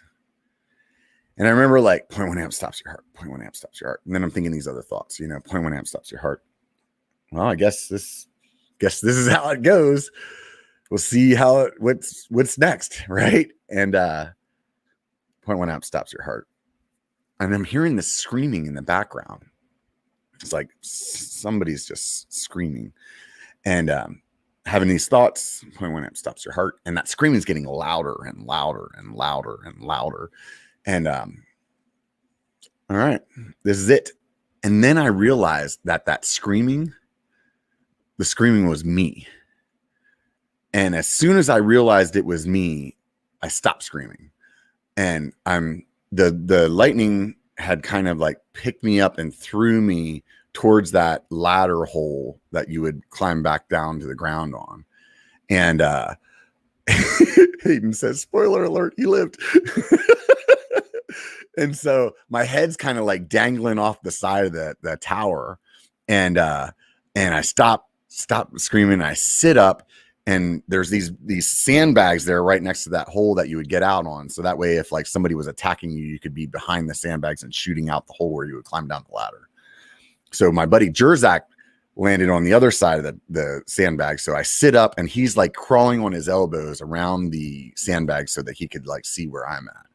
And he looks at me and he's like, Schumacher, are you okay? And right then, that was about the time that Pulp Fiction came out. So we watched a lot of movies. We were in the field. We didn't have shit else to do when we weren't and like doing guard or whatever. We watched a lot of movies. Watched Pulp Fiction a ton. And there's that scene wherever that chick freaking ODs and he slams that fucking needle into her heart. Boom. And she wakes up, and the first thing she says is the same thing that I said to Jerzak when he said, are you all right, Schumacher? I looked at him. I was like, that was fucking trippy, man. And he just loses his shit. What the fuck is wrong with you, man? We could be fucking dead right now. I can't believe you're fucking making a joke right now. And we just got struck by lightning. And so while he's cussing me out, the fire truck is rolling down the freaking runway because somebody called the fire department whenever we set the fire next to the tower. So the fire department is rolling down the runway. They just so have to be getting there, like climbing up the ladder as he's cussing me out. They're like, what the fuck is going on here? The guys in the fire truck said that the hair, they were about like 20, 30 yards away from us or something like that whenever it hit. And they said all the hair on their body just stood up and laid down. And the guys that were in the next tower down, which is probably about 3,000 meters away or something like that, they were saying, or 1,000 maybe, something like that. They were like, dude, your whole tower lit up like a light bulb. Everybody thought you were going to be dead. And you could see burn marks, like, because I'm a pretty hairy dude, you could see the exact like lines that the electricity went down my legs because the hair was burned in those pathways. So I had like these like burned hair, singed hair lines all the way down my legs to the ground. And so that's the story of how I got struck by lightning. So there you have it. That was they did an interview with me, and apparently I still had a sense of humor because I remember them asking me, so what are you gonna, like, how do you feel about it? And I was like, I'm gonna play the fucking lottery now, right? And apparently I still haven't won the lottery. So here we are sitting on YouTube years later, an hour and 25 minutes into a Biker Bar podcast telling this story, man. So that's that. Now you guys know why I got a fucking screw loose. All right. Octodad wants to know, what's the best MTB festival I've ever been to? My favorite one is hands down Sedona. I love Sedona Mountain Bike Festival. The trails are super fun. The festival is small enough that like you can split up from your buddies and get back together. It doesn't matter. Like you don't have to like worry about not finding somebody or something like that. And the trails are like right there. You can ride right from them, and they have good beer. They always have good music, and it's just a really, really good time. I really enjoy that festival. Somebody else said Sea Otter is fun. Sea Otter is fun, but it's like so big. It's so big. It's like overwhelming a little bit because there's like, you're like, where the hell am I? I think I remember that other tent was over here. You're like, it's huge. Like I wouldn't say don't go to Sea Otter, but like out of, I would hands down recommend going to Sedona no matter what. Yeah, and the Arizona peeps are really cool too. So lots of good people down there. Like War Within, the people over at Spartan Rides, super cool over there. Tim, who's part of Spartan Rides, I actually met him as a subscriber long before Spartan Rides was even a thing, and he showed me around the Phoenix area, South Mountains, super fun. I always love being there. But yeah, Sedona, without a doubt. I wouldn't like want to live there. I wouldn't want to ride those trails all the time, but I think going there once a year and riding those trails is super fun. So and I really enjoy it. So I'll be back there in November. If you guys are going or you're thinking about going November, check it out. The Sedona Mountain Bike Festival. There's no way you won't see me if you're there. I mean, honestly, it's like, there's a lot of people there. There's a ton of people there, but you'll see everybody, especially at the end of the day. There's like, they'll still be selling beers. Everybody's coming back from all their rides, and there's always the band playing and everybody's hanging out. Tasco always has like a hell of an after party at their tent. Everybody's always like tying a good one on. They always have music playing, good times with Tasco tent or at the Tasco tent every year. Lots of fun. So I heard that, the Mountain Bike Oregon Festival is really fun too. And I was thinking about trying to get up there. I'm not sure if it's going to actually happen because of COVID restrictions and stuff like that. It's still kind of like questionable if it'll be a full blown event, but I heard that one's pretty comparable to Sedona, but everybody's camping there too. So it gets pretty fun.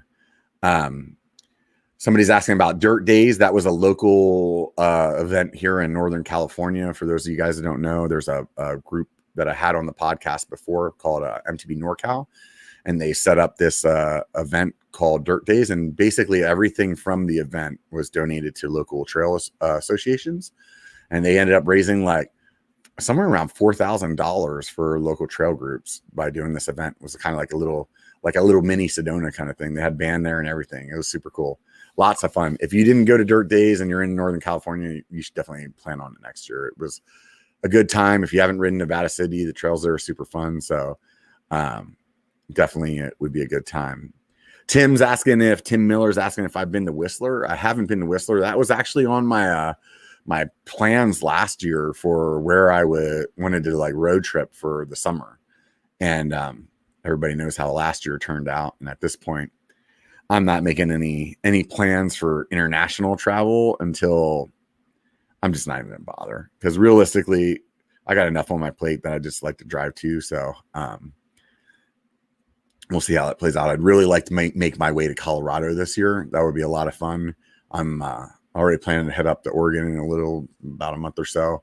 So that'll be super fun. I'd like to go ride the Oakdale, is that what it's called, area there? It's supposed to be super fun. But I'm going to be in Bend, see my buddy Jake at Project 321. If you guys haven't heard me talk about him before, he's got a hub company. Hubs are sitting there in the background. They're on my bikes, and it's super fun. So good guy, good company, solid hubs. Everybody I know that has them doesn't complain. So I just feel like, it's really cool to be purchasing a product that you are Oak Ridge. That's the name of it. A product that you're feeding somebody's family, that's pretty rad. So I like to be part of that. And if the product's good too, then it makes it even easier. Right. So, and B Stokes asked if I would consider going to Alabama for MTB. Like, definitely. Yeah, dude, I'd consider going anywhere. The thing is right now, like, I don't really make that much money on this whole YouTube thing. And I was looking at my Patreon the other day. There's like goals in there. And one of the goals was like, once I got to like 250 patrons, then I felt like I had I would have enough like money coming into Patreon that I would actually be able to like travel a little more or start traveling. And I'm still like, I only have like 100 and maybe it's 150 patrons. So I still have like 100 people that I need to help me get to that spot where I can actually start traveling, because it's not cheap. You guys know that. So get a hotel and a plane ticket and pay for your bike to get flown or get a demo while you're there. Like, that stuff costs money. Definitely costs lots of money. What's up, Shockfire? That's my son. Stoked to see you on the stream, bud. Appreciate it. Oak Ridge. Yeah, Oak Ridge is the place I would really like to go. So that's the one in Oregon there. Let's see what else we got going on here in the questions. Crested Butte Mountain Bike Fest. That sounds fun. A weight loss update. No, I'm gonna hold off on that. I mean, the long and the short of it is I've just been stuck on this plateau, and I'm having these beers tonight, and tomorrow I'm gonna get back on the like Nazi plan. So I put on a few pounds though, so that's definitely doesn't make me super stoked, but I know those will come off quick, so I'm not really too obsessive about that. I just told you I wasn't going to give you a weight loss update, and then boom, you like Jedi mind tricked my ass right into it.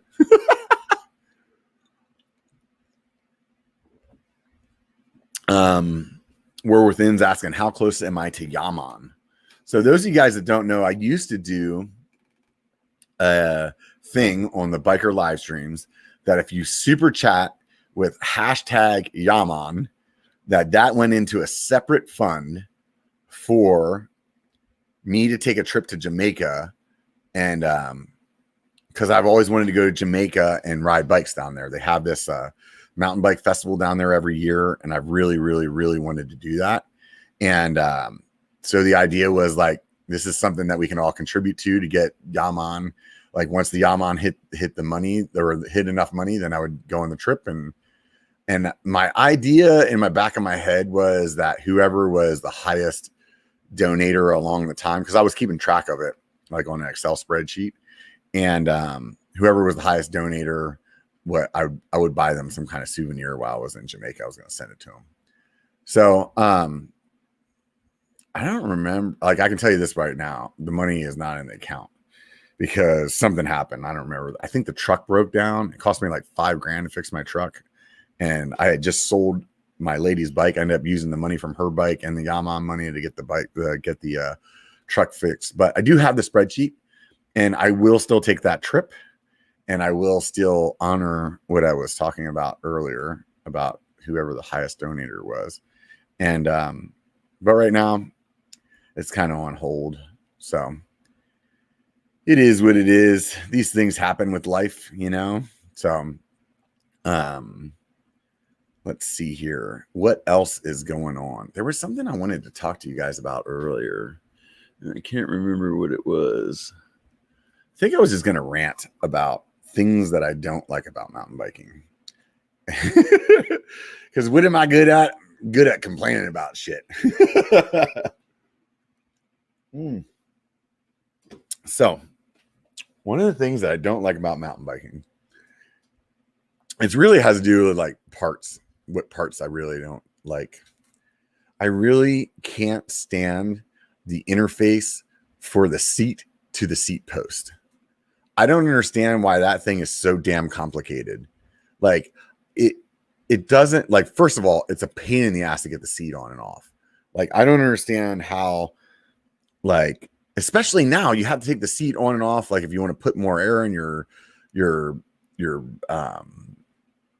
dropper post, like whenever it starts squeaking, you have to like take it off and grease it. Like, why is it such a pain in the ass?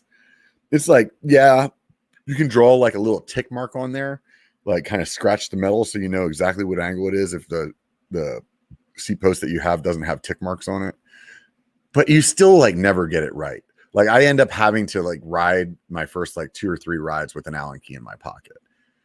And I usually just like have this little one of these little boxes that you stick on the pegboard, and it's just full of all those stupid Allen keys that you get from all the crap from IKEA and wherever else you have to put shit together from.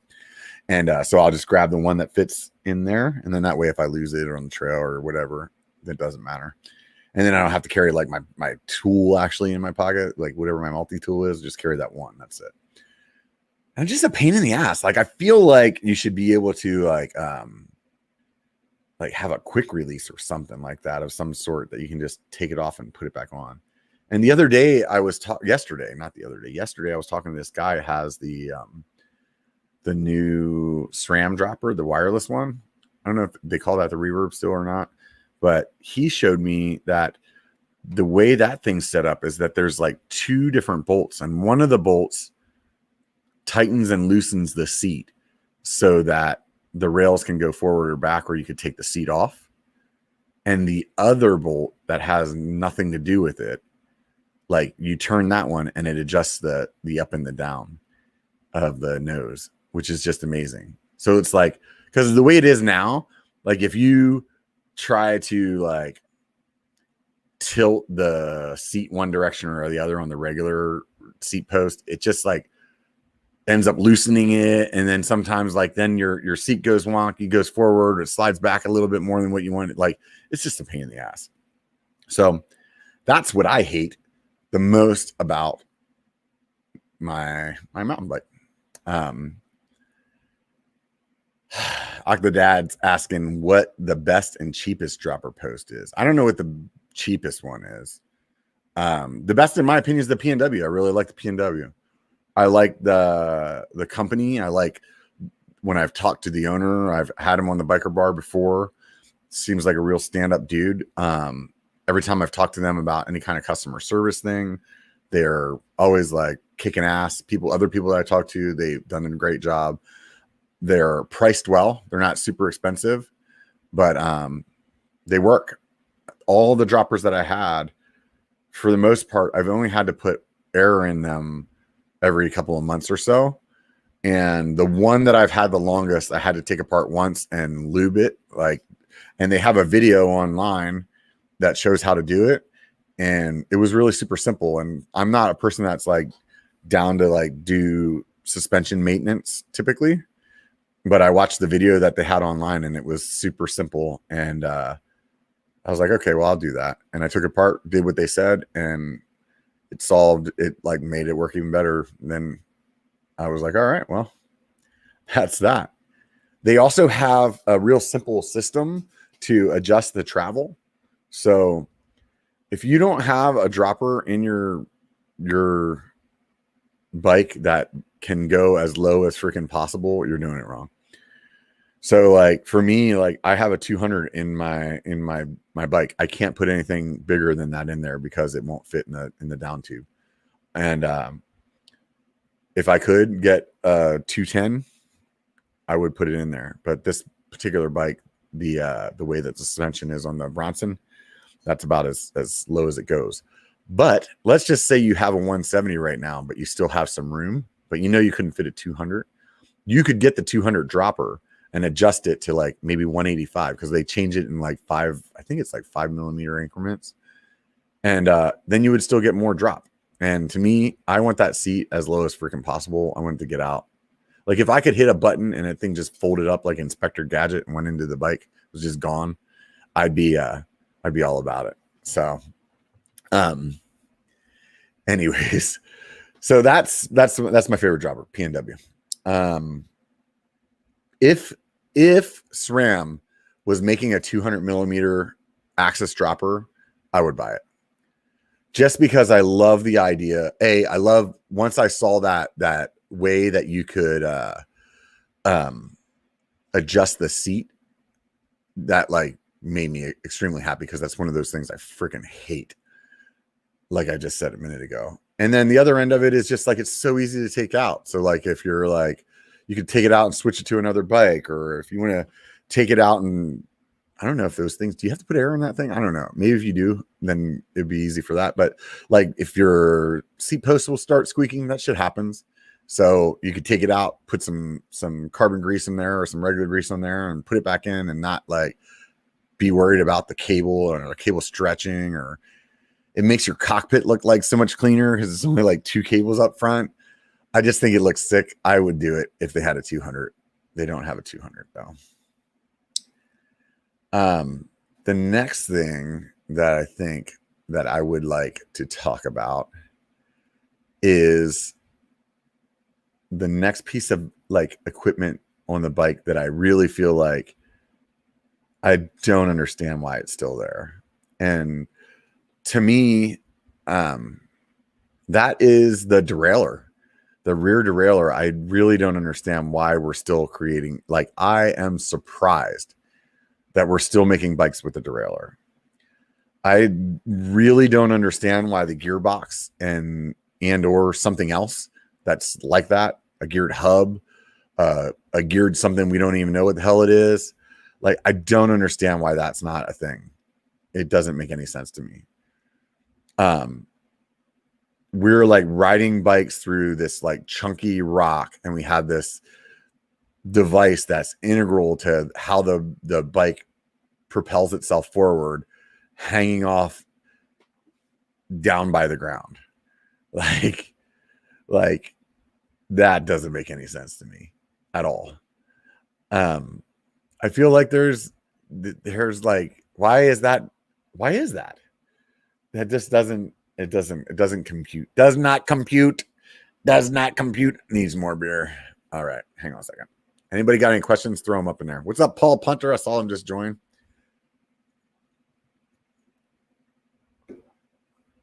So something else I wanted to say, that I haven't done a live stream on the BYKER Bar or a BYKER Bar podcast. I haven't done a BYKER Bar podcast by myself since episode 1. And I don't know why, but I could come out here and start a BYKER live stream and talk for 3 or 4 hours and not even care, and not even like for a second feel like that matters, or I'm going to be like worried about how it goes or whatever. And every time in the last however long it's been on the BYKER Bar, if I had a guest cancel or fall through, that shit happens. You know, people's lives getting away. Every time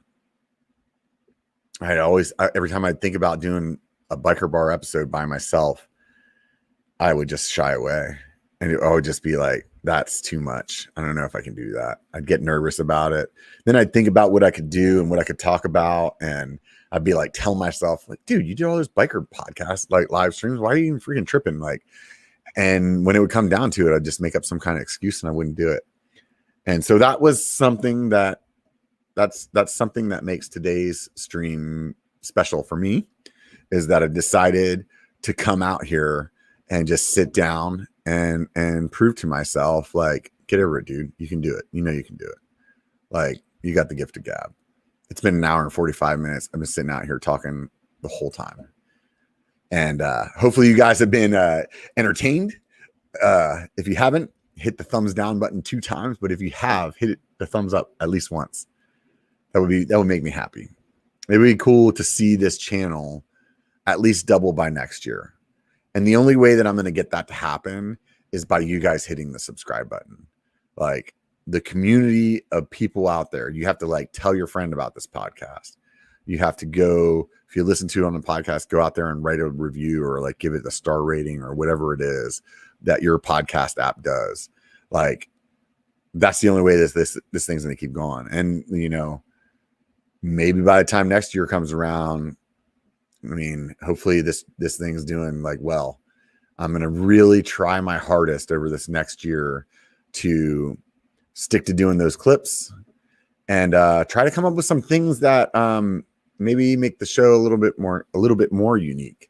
So I was thinking about it before I started this again, or this episode today. I was thinking it would be really cool, like maybe if I had something like this, like a monthly one or every other month, where it's just like a Q&A or whatever we talk about. We could talk about a topic. I could tell you some more stories, whatever it is. I think I don't know. I want a way to include you guys, because I know you guys come on, you listen to the episodes, you're always chatting in the comments, and I don't always get to pay a lot of attention to you. And I do that on purpose because I really want that conversation with the guests to be really fluid. And if you're paying attention to comments or they're paying attention to comments, sometimes it doesn't let the conversation go the way that it would. And I feel like it's hard enough for some people to get on and talk. Like, not everybody has the ability just to do what I'm doing right now. And they're nervous. And so just being able to talk to them and like be real and not have that comment show going on to them is easier for them to focus on just us talking about what we're talking about. And if I see something, I'm watching the comments the whole time though. So a lot of times guys will throw up a super chat. I'll throw out a thank you on the typing, you know, if I can. And if I can't, like, honestly, you guys mean a lot. It does mean a lot when I see those super chats. It does help. There was a guy who used to be $5 every time he got on, $5. And that dude, that's awesome. It's so cool. Like, totally helps. But anyways, I don't remember what I was ranting about there. I kind of feel like I made my point already or something. I don't know. Oh, either way, you guys need to subscribe. And because I don't know, man, I don't know what happens. Like, if I don't see, like, if this thing just doesn't grow anymore and this is it, then maybe I lose my motivation. You know what I mean? So I can tell you that seeing the subscriber count grow keeps me motivated. So that's the best way you guys can help out. If you want to do something for free, just hit the subscribe button. It means a lot to have you guys here, though. Honestly, sometimes when I look back on when I started Biker, like, what were my goals? I don't know if I really had a clear set mindset or like plan of where I saw the channel or how long I saw myself doing it. And it's changed and morphed along the way. But one thing that I didn't really think about was like the community of friends that I would get out of it. And I mean, there's most of the people in my life that I hang out with, I've met through the channel or through mountain biking, which is pretty rad. I mean, I would say the majority of my friends are all through the channel, because that's just the way it goes. you ride bikes. One of my friends was saying recently, like if you ride mountain bikes, like you end up just having mountain bike friends, because if you don't ride mountain bikes for a weekend, then you start losing some fitness. And so you're always trying to do it at least every weekend, right? And you also want to hang out with your friends. So the friends that you end up hanging out with are the ones that also want to ride bikes with you. And so it just kind of becomes that, like, all your friends are riders. And I'm okay with that, because everybody that I've been riding with, a bunch of cool people. And that's what one of the things that's super rad about the channel is going out and like being able to go out on the trail and just meet a bunch of you guys. And some of you, we don't hang out, but some of you I've seen on the trail a ton of times. And some of you guys have rode with me a handful of times. Some of you guys just like chat with me on Instagram. And like, I know you specifically through that interaction. And I think that's really rad. And I feel fortunate and lucky to have that. And it's definitely not something that I considered when I started as being like a benefit. If I wanted to like be 100% dead honest, when I started the channel, I remember telling people, if I can make enough money doing this to pay for one part, I feel like I've succeeded. And because it was just fun. It was fun for me to create, and it was fun for me to like read the comments. It's fun for me to see that subscriber count grow. And it means a lot to be part of this community. And sometimes as the channel is growing, I can see where there's potential that at a certain point I can't answer all the comments anymore, or I can't like answer messages on Instagram, just because it gets to be more of those than there would be time to be able to continue making content, right? So that part it makes me kind of sad to think about. But on the other hand, I know that I'll still be able to have a great core group of people that will come and go through the channel, and that'll be friends. And whether you're on Patreon or you're on Instagram or you're on Facebook, wherever you're following me at, or you just fist bump out on the trail. I mean, there's some people that have been like, yeah, man, I met you like 2 or 3 times, met you here, met you there. You're always like, thanks a lot. That's cool, dude. That's really cool. That's really, really cool. And I appreciate all you guys, man. Somebody's saying that I have a magnetic personality. Thank you, Jeff. That's my draw. Maybe more ride videos. I'm working on that. I'm definitely working on that. I'm editing a video from Exchequer Bike Park right now. If you guys are on Patreon, I was making a video a week for a while. I think it's like every other week now of like some just Patreon exclusive stuff. And that's all ride videos. Like I'm only putting that out on Patreon because I can make those edits like really quick. I'm riding a ton now. I mean, I pretty much ride at least 5 days a week. Sometimes more, sometimes less, but typically it's at least about 5 days a week I'm mountain biking. And I can easily go out and just make a video of me riding and edit it like super duper fast and put it up on Patreon, because it doesn't have to be all polished and awesome thumbnail and like music and everything. It's just like old biker videos of me riding, cracking dumb jokes and talking shit about climbs. Like, so if that's what you're looking for, man, those are on there. So join Patreon. That's the best I can tell you. The main reason, like, I mean, it sounds like one of those like YouTube kind of things, like, oh, send me some money and then I'll give you some content. Like, the main reason that I'm not putting those videos out on my channel is just because if I put out videos that maybe don't, a video like that's not going to perform well. That's the best way I can say it. And if I put those out on Patreon, those are like my super fans. You guys are cool to watch that shit. You don't care. And it doesn't fuck up like the algorithm, the covenant algorithm. So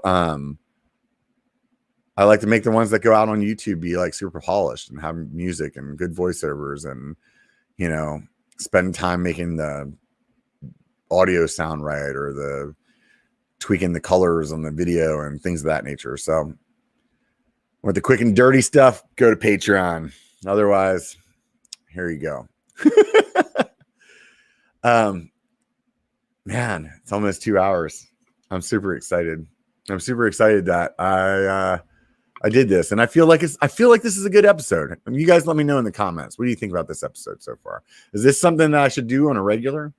You think I should have like a script or something that I follow, or you guys just kind of like the freaking fast and quick from the hip or whatever the fuck they say? How do they? I don't know how they say that. I'm gonna drink this beer while you guys come up with some questions.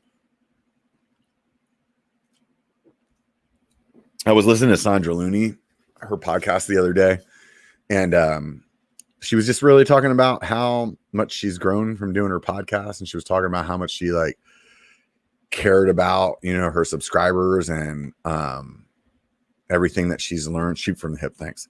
And it just really made me reflect that, you know, I haven't talked to you guys about that, and I try to, but a lot of times, man, when I tell you guys how much you as subscribers mean to me, a lot of times at least for me, it feels like people probably maybe think that that's just like, it's fake. Like it's like something that people just say so that, you know, I can then talk you into going to Patreon and help them support me, you know, or I can like talk you into hitting the subscribe button.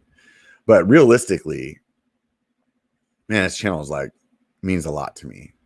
And there's times when it's been stressful and it's been tough and hard. There's been times that I was like certain that I was going to quit. Like I was done.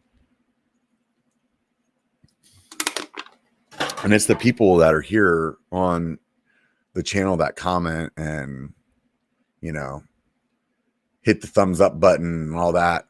You know, over there on Instagram chatting with me over there and stuff. The people on Patreon, people that are buying shirts, all of you that are in the biker community, that you guys are the reason that I don't quit. Because I don't really know why I wouldn't otherwise. Like if it wasn't for this community. I would love to make enough money on YouTube to quit my job and be a full-time YouTuber, whatever that means. Like, I don't know if that means be a full-time podcaster or full-time, I don't know. I think there's a mix that I would like to see it like what I'm doing right now, but not have to go to work too still. That would be awesome. But if it doesn't happen, then that doesn't really matter either. But if it does happen, the only way it's going to happen at this point is by you guys supporting me. So if that was ever a plug for you to go to Patreon, help a 43-year-old guy quit his job, that'd be awesome. If you're not feeling that and you don't think it's realistic, I get it. It probably isn't. So what I was getting at is, I mean, I have a day job, and that day job is the one that pays the bills, and I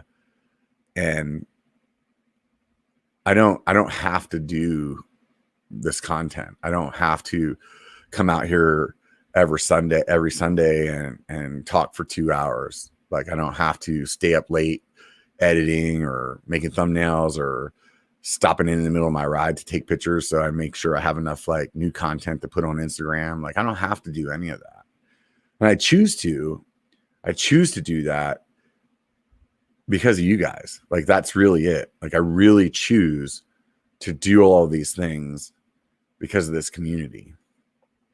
Like, yeah, getting parts and stuff like that at a discount, that's rad, but it's not as rad as this community. You know, I definitely make enough money to buy parts on my own. But this community is priceless. And I think that's the biggest reason that I know that's the biggest reason that I do this. That's the reason that I keep going whenever I want to quit. I meet so many people through this channel that are like, man, you motivated me to do this, or you helped me through that. I was getting a divorce and watching your channel helped out. I freaking broke my collarbone and watching your videos made me laugh while I was healing. You motivated me to lose weight and I've lost 100 pounds or whatever, you know, like all kinds of shit that I like never thought that would be like part of the deal when I started. And